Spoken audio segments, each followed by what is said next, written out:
So this athlete reached out. He had been asking some questions on some of the other videos that I was posting up, and he saw a swimmer that looked a lot like him, and he asked if he could send in a video, and I agreed, and here we are. So we're going to look at what he's got and how we might be able to help.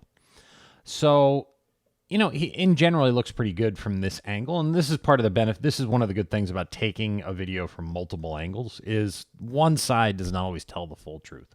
Now you can see he looks a little stopped up, like it's a little choppy, like he's having some movement issues kind of through the stroke, but in general from the side, body position looks pretty good.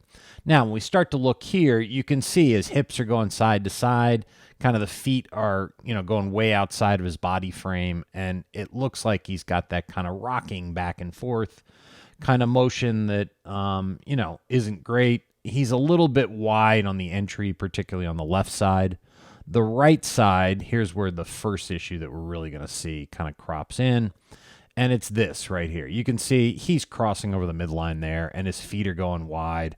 Remember, we want to keep that really, really straight line down the middle of our body. So he's got just, a crossover right there, which is one of the more common stroke issues that I see with triathletes. It's one of the first ones you want to address because it gets at some fundamental kind of issues besides, body position, balance, alignment, that sort of thing.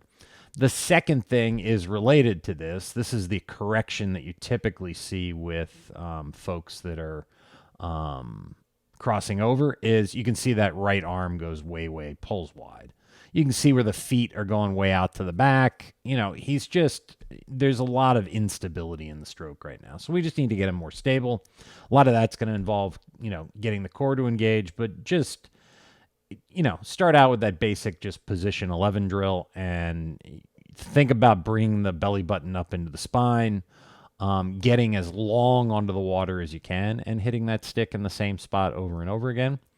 And then once you've mastered that, do the dog pedal drill. And you can really just break down the stroke where you're just trying to get everything to drive straightforward as you can, and get a feel for how the pull should be without having to really worry about the recovery. So, as always, thank you for tuning in.